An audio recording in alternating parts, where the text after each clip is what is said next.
Indian സിനിമയിലെ പരമോന്നത ബഹുമതിയായ ദാദാ സാഹിബ് ഫാൽക്കെ പുരസ്കാരം മോഹൻലാലിന് ലഭിച്ചതിൽ അഭിമാനമുണ്ട് പൊളിറ്റിക്സ് കേരളയ്ക്ക്. നിരവധി വേഷപ്പകർച്ചകളിലൂടെ മലയാളികളുടെ മനസ്സിൽ ഇടം നേടിയ നടൻ, നല്ല സിനിമകൾ നിർമ്മിച്ച നിർമ്മാതാവ്, ഉറ്റവരെ നെഞ്ചോട് ചേർക്കുന്ന കാരുണ്യത്തിനുടമ, ഇങ്ങനെ പല വിധത്തിലുള്ള വിശേഷങ്ങൾക്ക് അർഹനാണ് മോഹൻലാൽ.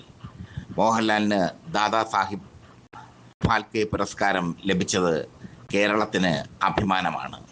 പക്ഷേ അതിനൊപ്പം ഒരു ചോദ്യം: മമ്മൂട്ടി തഴയപ്പെടുന്നത് എന്തുകൊണ്ട്? BJP സർക്കാർ വന്നതിന് ശേഷം സംസ്ഥാന സർക്കാർ പല പ്രാവശ്യം പത്മവിഭൂഷന് മമ്മൂട്ടിയെ ശുപാർശ ചെയ്തു. പക്ഷേ കേന്ദ്ര സർക്കാർ അത് നൽകിയില്ല. കേന്ദ്ര സർക്കാർ പത്മവിഭൂഷൺ നൽകിയില്ലെങ്കിലും ജനങ്ങളുടെ മനസ്സിൽ മമ്മൂട്ടി മെഗാ താരമാണ്. അതുകൊണ്ട് അദ്ദേഹത്തിന് അതിൽ പരിഭവവുമില്ല.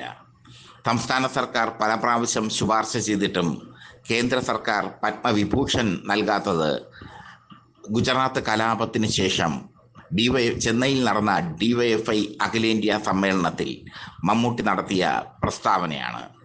ഗുജറാത്തിൽ DYFIക്കാർ ഉണ്ടായിരുന്നെങ്കിൽ ഗുജറാത്തിൽ വർഗീയ കലാപം നടക്കില്ലായിരുന്നു എന്നാണ് മമ്മൂട്ടി പറഞ്ഞത് അന്ന്. മമ്മൂട്ടിയുടെ വാക്കുകൾ ഇന്ത്യ മുഴുവൻ ആഞ്ഞുവീശി. മമ്മൂട്ടി അതോടെ ഇടതുപക്ഷക്കാരനായി മുദ്ര കുത്തപ്പെട്ടു. മമ്മൂട്ടി അതൊട്ട് തിരുത്താനും പോയില്ല.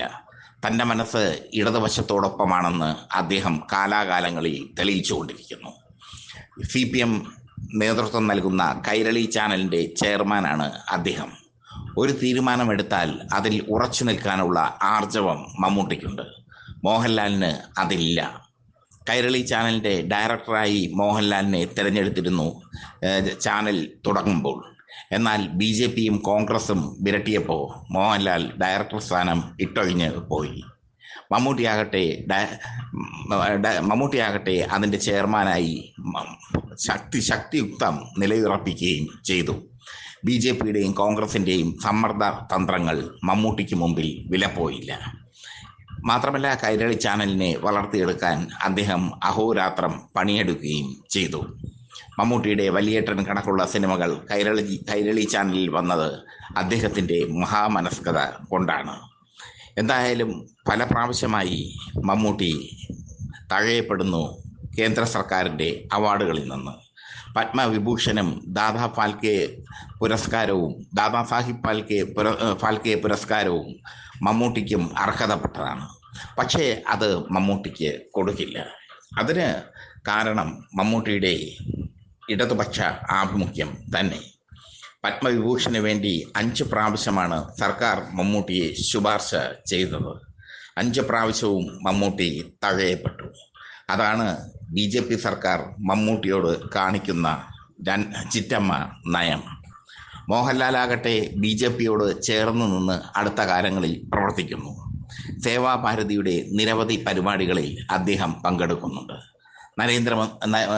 പ്രധാനമന്ത്രി നരേന്ദ്രമോദിയുമായി പല പ്രാവശ്യം കൂടിക്കാഴ്ച നടത്തുന്നുണ്ട്. ഈ സാഹചര്യത്തിൽ മോഹൻലാലിന് അവാർഡ് കൊടുക്കുമ്പോൾ അതിന് ഒരു രാഷ്ട്രീയ ലക്ഷ്യം കൂടി BJP കാണുന്നു. BJPയുടെ ലക്ഷ്യം 2031 തെരഞ്ഞെടുപ്പാണ്. 2031 കേരളം പിടിക്കുമെന്നാണ് അമിത്ഷാ പറയുന്നത്. ആ സമയമാകുമ്പോൾ മോഹൻലാലിനെ രാഷ്ട്രീയത്തിലിറക്കാനുള്ള കരുക്കളാണ് BJP നീക്കുന്നത്. അതിനുള്ള ശ്രമങ്ങളാണ് BJP ഇപ്പോഴേ നടത്തി തുടങ്ങുന്നത്.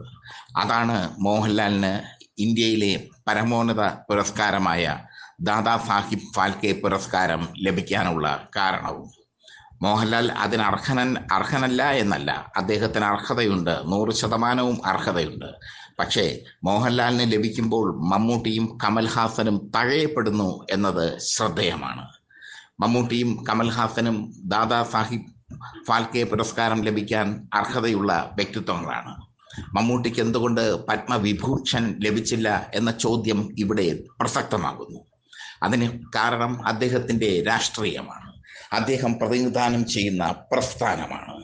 എന്തായാലും ദാദാ സാഹിബ് ഫാൽക്കെ പുരസ്കാരം ലഭിച്ച മോഹൻലാലിന് പൊളിറ്റിക്സ് കേരളയുടെ അഭിനന്ദനങ്ങൾ. അതോടൊപ്പം പറയട്ടെ, മമ്മൂട്ടിക്ക് ദാദാ സാഹിബ് ഫാൽക്കെ പുരസ്കാരവും വേണ്ട, പത്മവിഭൂഷണും വേണ്ട, ജനഹൃദയങ്ങളിൽ അദ്ദേഹമുണ്ട് മഹാനടനായി.